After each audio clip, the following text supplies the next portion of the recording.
নওশাদ সিদ্দিকীর দেখানো পথে যদি রাজ্য সরকার চলে, ওভারনাইট এই অত্যাচার বন্ধ হয়ে যাবে, এটা আমি দায়িত্ব নিয়ে বলতে পারি।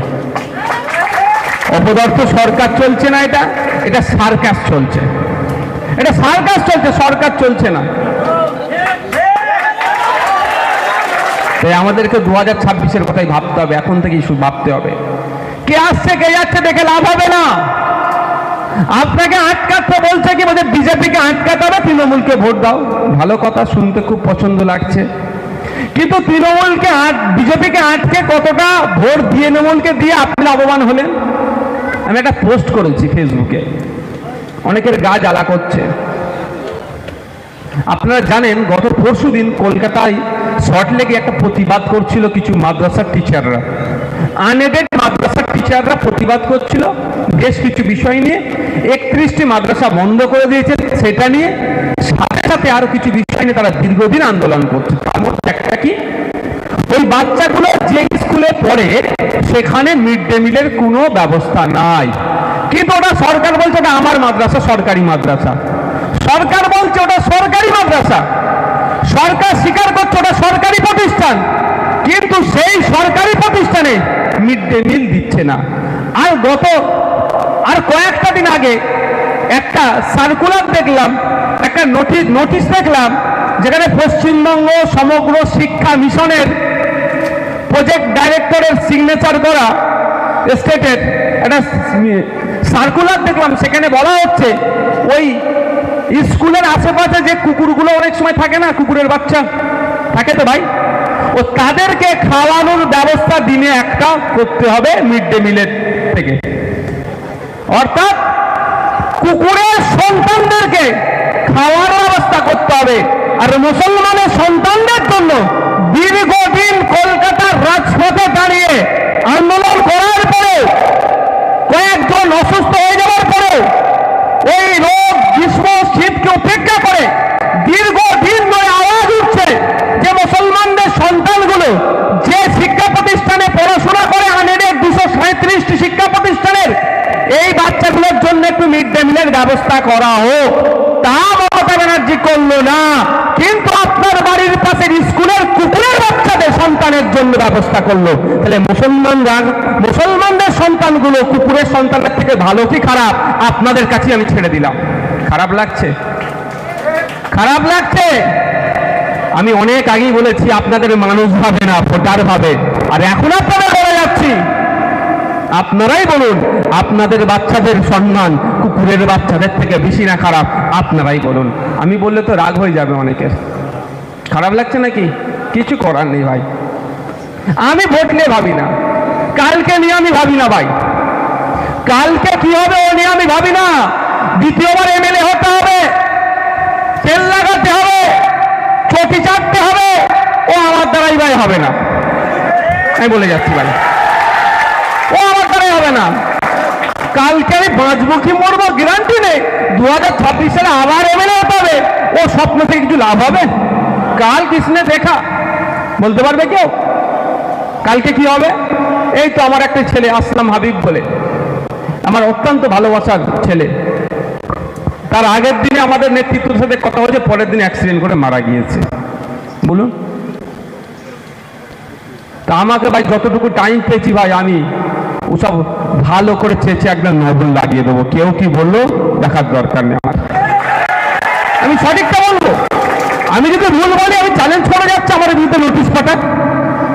আমি তো বলছি আমার বিরুদ্ধে নোটিশ পাঠাক। আমি যে কথাটা বললাম চারটিখানি কথা নয়, মায়েদেরও বলছি, মায়েরা যারা আছে 1000 টাকা দিয়ে দিচ্ছে আপনাদের হাতে, 1200 টাকা দিচ্ছে।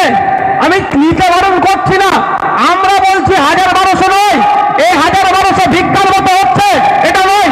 মায়েদেরকে 5000 করে দেওয়ার ব্যবস্থা হোক, তার পরিবর্তে সরকার কিছু কাজও বুঝে নিন, 5000 করে দেওয়া হোক। আর 1000 টাকায় কি হবে আজকের দিনে? 5000 টাকা দেওয়া হোক। তবে এটা বলছি মা, 1000-1200 আপনি নিচ্ছেন, যেই হাতে আপনাকে 1000-1200 দেওয়া হচ্ছে, ওই হাতেই কিন্তু আপনার ছেলে মেয়ের ভবিষ্যৎ কিন্তু ধ্বংস করছে এই মমতা ব্যানার্জি সরকার। আমি প্রমাণ দিয়ে দেবো। আপনাদের এখানে যে স্কুলগুলো আছে, আজকের পরে কালকে চলে যাবেন, স্কুল খোলা থাকবে নিশ্চিতভাবে, ছুটি নেই তো আবার, সবসময় ছুটি দিয়ে দেয়, সময় ছুটি, আরে মানে কি ভাববেন না আপনি গরমের জন্য আপনার ছেলের উপকার করছে ছুটি দিয়ে দিচ্ছে, এটা ভাববেন না।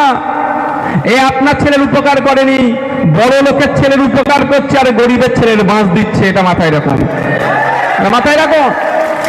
স্কুল ছুটি যখন ইচ্ছে ছুটি, এখন চালু আছে তো নাকি? আচ্ছা সামনে স্কুল, এখন স্কুল চালু আছে, তার মানে তাহলে কালকে যাবেন, গিয়ে দেখবেন স্কুলগুলোতে কটা বাচ্চা পড়ে আর কটা টিচার, দেখে নেবেন চেক করে।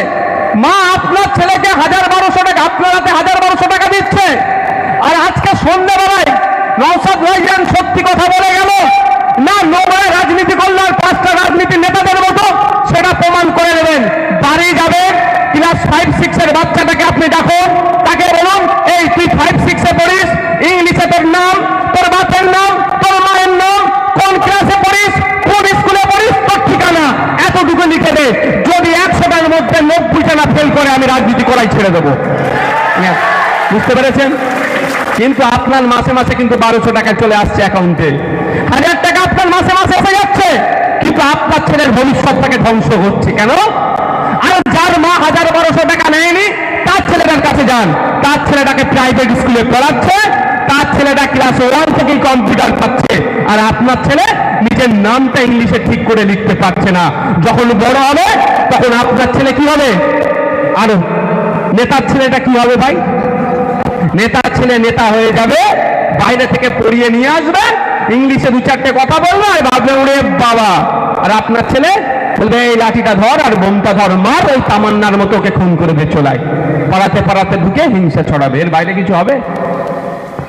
জান না ক্লাস 3-4 বাচ্চাদের আজকে মায়েরা চেক করে নেবেন, দিতে হলো কিছু করার নেই, বলতে হবে ভাই ভোট দেন আর না দেন, বলার সুযোগ পেয়ে চলে শুনে নেন। আপনারা দলিত আদিবাসী মুসলিম পাড়াতে চলে যান, বেড়াতে গিয়ে দেখুন ক্লাস 3-4 বাচ্চাকে ডাকুন, যারা সরকারি স্কুলে পড়ে, অঙ্কের বইটা খুলে দিন, অনুশীলন একের অনুশীলনটা করতে দিন। জুলাই মাস চলছে তো, জুলাই মাসের 2 তারিখ, অর্ধেক তো ক্লাস হয়ে গিয়েছে প্রায়, একের অনুশীলনটা খুলে দিন, খুলে দিয়ে বলুন বাবা একটু অঙ্কটা করে যেত। কি বলছি বুঝতে পারছেন না? দেখুন কটা পাস করে, তাহলে ক্ষতি কার হচ্ছে? যার মা 1000-1200 টাকা নিচ্ছে তার ছেলের ক্ষতি হচ্ছে। আমি বারণ করছি না, নেবেন না, 100 বার নেবেন, যা দেবে ছাড়বেন না, নাহলে ওটা ওরা চুরি করে নেবে। বুঝতে পেরেছেন? ছাড়বেন না। আর কারো বাবার টাকা দিচ্ছে না, আপনার আমার ট্যাক্সের টাকা আপনার আমার কাছেই ঘুরে আসছে। বুঝতে পেরেছেন তো? আপনার আমার ট্যাক্সের টাকা আপনার আমার কাছেই ঘুরে আসছে। তো একটু ভাবার চেষ্টা করুন, তাহলে আমাদেরকে কোন জায়গায় এটা নিয়ে যাচ্ছে। এটা বলি অনেকের রাগ হয়ে যায়। আমি এক জায়গায় বলেছিলাম, আজকেও বলছি, যে একবেলা খাবেন না, ক্ষুধার্ত থাকবেন, রোজাই থাকবেন, আপনাদের ছেলে মেয়েগুলোকে পড়ান, আর না হলে কি হবে জানেন?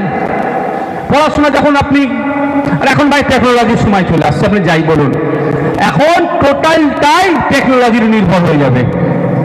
এই কি বক্তব্য দেবো বলছে নাকি, ওখানে কি একটা নতুন সিস্টেম বেরিয়েছে, এআই কে বললে সব আমার দিয়ে দেবে, আমি এখানে আসবো, এই বিধানসভার কি ভুল ভ্রান্তি আছে যদি জানতে চাইবে, যে সব দিয়ে দেবে, আমি শুধু এসে গড়গড় করে পড়ে দেবো। এই শুনছিলাম আস্তে আস্তে, মানে যা চাইবেন তাই এখন মোবাইল এসে যাচ্ছে। আপনি ব্যবসা করবেন, সেটা মোবাইলে চলে আসছে। তাহলে আপনি ছেলে মেয়ে ফিউচার পড়াশোনা না করলে ধ্বংস। এবার বলুন, আপনার ছেলেটা পড়াশোনা করেনি, এবার ভবিষ্যৎ তার কি হবে? তাকে তো খেটে খেতে হবে।